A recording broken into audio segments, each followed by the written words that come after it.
तीन ट्रेड में बैठे हुए हैं। पहला है गोल्ड, जो कि हम लोगों ने सुबह में एंट्री किया था इस पे। एक है यूएस ऑयल, ये भी हम लोगों ने सुबह में ही मार्केट में एंट्री किया था। और एक जो है वो है हमारा बीटीसी। अब मैं आपको इन तीनों के बारे में बता दूं कि ये तीनों मैंने एंट्री ली क्यों है और ये मैं कहाँ तक होल्ड करूंगा और रीज़न क्या है behind this trade, what are the reasons. तो पहले हम लोग बीटीसी से शुरू करते हैं कि बीटीसी में मैंने ये एंट्री क्यों ली। तो अभी आप देख रहे हो कि मेरे स्क्रीन में कुछ इंडिकेटर्स लगी हुई है, जो कि मैं आने वाले वीडियोस में मैं रिवील करूंगा कि मैं क्या क्या यूज़ करता हूँ। अभी फिलहाल आप ये देखो, यहाँ पहले मैं हर चीज़ बंद कर देता हूँ और मैं आ जाता हूँ डेली कैंडल। ठीक है,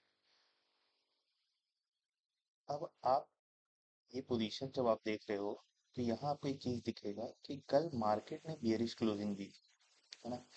तो और ऊपर से क्या था कि मार्केट जो है बेसिकली वो फर्स्ट लेग और ये सेकंड लेग पूरा करने के लिए ये हाफ से ज़्यादा पूरा हो चुका था। तो इसके बाद मैं मार्केट में टोटली बेयरिश था। उसके बाद मैं जो यूज़ करता हूँ बेसिकली मैं अपना इंडिकेटर यूज़ करता हूँ।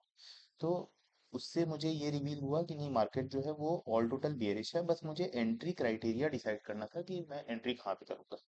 तो उसके लिए मैंने जस्ट बॉलिंजर को फॉलो किया। बॉलिंजर को फॉलो इस तरीके से किया मैंने कि जब आप यहाँ देखोगे, आप बहुत ध्यान से जब देखोगे तो आपको यहाँ पे एक चीज दिखेगा कि मार्केट यहाँ पे स्क्वीज कर रहा है। अब आप एक चीज सोचो कि बॉलिंजर स्क्वीज कब करता है। बॉलिंजर बेसिकली, बॉलिंजर में या तो बॉलिंजर एक्सपैंड हो रहा होगा या तो बॉलिंजर स्क्वीज कर रहा होगा। और आप एक चीज फोकस कर लेना, एक चीज नोट कर लेना कि जब भी मार्केट में बॉलिंजर स्क्वीज करता है उसके बाद ही एक अच्छा मोमेंटम पॉसिबल है। ये मैं इंडिकेटर के थ्रू आपको एक्सप्लेन करने की कोशिश कर रहा हूँ। अगर आप बिगनर भी हो तो पहले मैं आपको बॉलिंजर पढ़ाऊंगा आने वाले वीडियोस में। मैं जस्ट अभी आपको एज एन एनालिसिस ये चीज रिवील कर रहा हूँ कि मैंने इसमें देखा क्या है।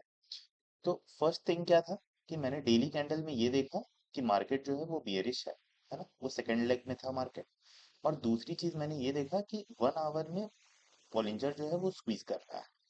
अब एंट्री क्राइटेरिया बेसिकली क्या है। एंट्री क्राइटेरिया ये था कि जब बॉलिंजर स्क्वीज कर जाए तो मुझे एक ऐसा कैंडल ढूंढना है जहां पे मेरा रिस्क और रिवॉर्ड ये बहुत ही बेहतर बन पाए, है ना।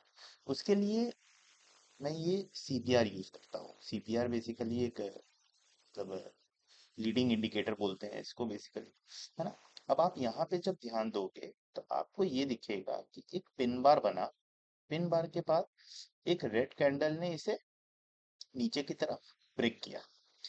मैं जस्ट इसके बाद एंटर करता, लेकिन जब ये मार्केट ऐसे रिवर्स होके यहाँ आ रहा था तो मुझे लग गया कि हाँ, ये एक राइट पॉइंट है जहाँ पे मैं एंटर कर सकता हूँ। देखिए मैंने कल भी कोशिश की थी, सुबह मार्केट में सुबह भी कोशिश की थी, तो वो भी ट्रेड अच्छा था। लेकिन मैं यहाँ पे कॉन्फिडेंट नहीं था। लेकिन मैं फुल्ली कॉन्फिडेंट था कि मार्केट जो है वो बियरिश होने का पूरा चांसेस है। तो यहाँ मैंने एंट्री की है। तो ये हो गया हमारा बीटीसी का ट्रेड। अब मैं आपको थोड़ा सा गोल्ड के ट्रेड में बता दूं कि गोल्ड में मैंने ये चीज क्या है कि कभी भी देखो, आप जब मार्केट को देख रहे हो कभी भी, तो सबसे पहले स्टार्ट करना है आपको कैसे, डेली कैंडल से। कहीं भी कुछ भी मार्केट में आप जब देख रहे हो तो आप डेली कैंडल से शुरू करिए। ये आपके लिए हर टाइम बेनिफिट में रहेगा, है ना, क्योंकि आप मार्केट का एक डायरेक्शन समझ जाते हो कि मार्केट का डायरेक्शन क्या है। अब आप देखो, मैं आ गया डेली कैंडल, ये है गोल्ड। अब गोल्ड में मैंने ये एंट्री क्यों ली, पहले मैं यहाँ से सब कुछ कर जाता हूँ। अब आप देखो एक चीज जब आप नोट करोगे, जब भी मार्केट अपने क्लोजिंग प्राइस से ऊपर की तरफ स्टार्टिंग एट मतलब ओपनिंग मार्केट में ही जब वहां से बाउंस करता है तो मार्केट एक पॉजिटिव सेंटीमेंट दिखाता है ना। मार्केट था बियरिश, लेकिन मैं एज इन इंट्राडे मैं इस मार्केट में सोना में बुलिश था।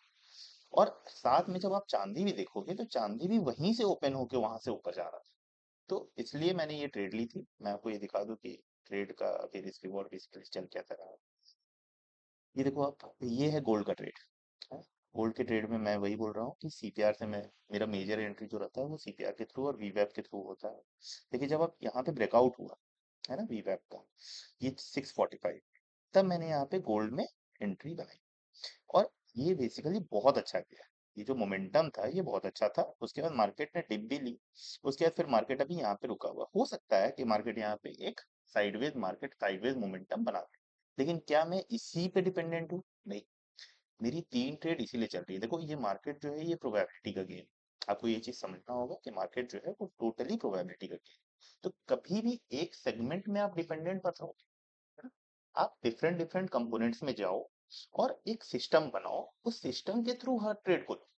तो होगा क्या कि हो सकता है कि आप 30 to 40% आप उस चीज में फेलियर हो जाओ, लेकिन जब 60% आप विन करोगे तो आपका रिस्क रिवॉर्ड इतना बड़ा है कि आप उस चीज में बहुत ही आगे कर लोगे। एक चीज मैं आपको बीटीसी में बताना भूल गया कि बीटीसी में मेरी अभी जो रिस्क रिवॉर्ड चल रही है वो 1:20 के अक्रॉस चल रही है, और मैं इसमें कितना लेना चाह रहा हूँ आप वो देख, है ना, 1:67।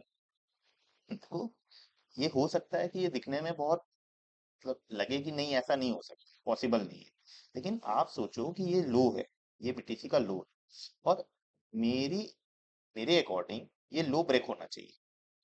मेरे अकॉर्डिंग ये लो क्यों ब्रेक होना चाहिए?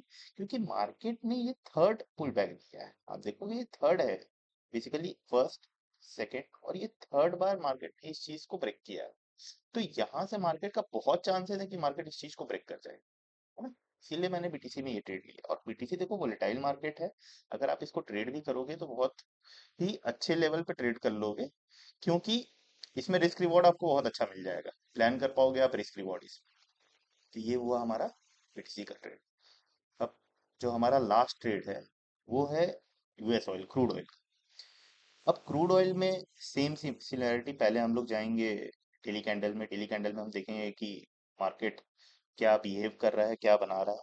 अब देखो मार्केट ने यहाँ पे 21 ईएमए को सपोर्ट लिया, उसके बाद दो इनसाइड कैंडल बनाया, उसके बाद ये ब्रेकआउट है ना? कभी भी आप एक चीज याद रखो कि जब भी इनसाइड कैंडल बनता है तो इनसाइड कैंडल में वॉल्यूम बहुत ज्यादा ज्यादा होता है, तो वो जिस तरफ भी फटेगा वो एक अच्छा मोमेंटम प्रोवाइड करेगा ही करेगा। तो इसलिए मैं इसमें बुलिश था, और साथ में स्टोकेस्टिक, हमारा स्टोकेस्टिक भी एक रिवर्सल दे रहा था यहाँ पे। तो मैं टोटली बुलिश हूँ अभी क्रूड ऑयल को लेकर। और जैसा वॉर सेंटीमेंट चल रहा है ये तो एकदम, मतलब श्योर शॉट है कि अभी इतना जल्दी वॉर जो है वो कैचअप होने वाला नहीं है, इतना जल्दी नहीं हटने वाला है। तो ज्यादा चांसेस है कि मार्केट जो है वो अपने हाई को भी निकाल दे, हो सकता है कि ये 120 को भी क्रॉस कर दे, है ना? अभी मैं इस ट्रेड को ज्यादा नहीं होल्ड करूंगा क्रूड को, मैं इस लेवल के बाद इस ट्रेड को होल्ड करना शुरू करूंगा। फिर देखते हैं कि कैसा प्लान चलता है, क्या इसमें क्या मोमेंटम रहता है, उस बेसिस पे मैं आपको इस चीज का अपडेट दूंगा कि क्या चल रहा है, बेसिकली हमारा जो प्लान ट्रेड है वो कैसा चल रहा है। अब हम आ जाते हैं यूएस ऑयल के शॉर्ट टर्म बेसिस को देखने के लिए। अब आप देखो यहाँ पे मैं अभी 15 मिनट्स में आता हूँ, 15 मिनट में मैंने कब ट्रेड लिया? जब मार्केट जब मार्केट यहाँ पे सस्टेन करने लगा, है ना? ये सस्टेनेंस कब है? 9:15 से लेकर 10:15 के बीच में, जब मार्केट यहाँ सस्टेन करने लगा तो हमारा प्लान क्या था? बेसिकली बुलिश की तरफ, वीवैप के ऊपर था मार्केट, सीपीआर के ऊपर था मार्केट, तो मैंने ये ट्रेड प्लान कर लिया। उसके बाद अभी ये चल ही रहा है, अभी फिलहाल ये रनिंग ट्रेड। तो ये हमारा 3 जो है वो अभी ट्रेड जो है वो पॉसिबली रन कर रहा है। इसीलिए मैं बोल रहा हूँ कि मैं एक सेगमेंट में बिलीव नहीं करता हूँ कभी भी। देखो मैं सुबह मार्केट में, इंडियन मार्केट में ही बैठा हुआ था, इंडियन मार्केट भी हम ट्रेड कर रहे थे। उसके बाद जैसे जैसे हमें चांसेस मिलती गई हम लोग उस तरीके से मार्केट को ट्रेड कर रहे हैं, है ना? हमारा जो सिस्टम बोलते गया हम वहाँ उस सिस्टम को फॉलो करते जा रहे हैं, और मार्केट में ट्रेड जो है वो इनिशिएट करते जा रहे हैं। मैं अब, आप बोलोगे कि इंडियन मार्केट में हम लोग कैसे ट्रेड करते हैं, तो इंडियन मार्केट में भी कुछ सिस्टम्स है जिसे मैं यूज कर रहा हूँ अभी ट्रेड करने के लिए। हम लोग धीरे धीरे इन चीजों को प्लान करेंगे, है ना? अभी जस्ट ये आप समझो कि एक एनालिसिस वीडियो है जो आपके लिए है, आप इससे कुछ सीखो, है ना? सीख के कुछ पूछना हो तो आप बताओ हमें कि हम इस टॉपिक पे आपके लिए वीडियोस बनाएं। उस बेसिस पे हम लोग वीडियोस क्रिएट करेंगे लर्निंग के लिए, लर्निंग पर्पस वीडियोस ही है ये, है ना? सीखो अच्छे से, और इस चीज में पूरा मेंटोरशिप हमारा रहेगा आपके लिए। तो जस्ट बी के लिए बस इतना ही। ओके, चलिए, थैंक यू।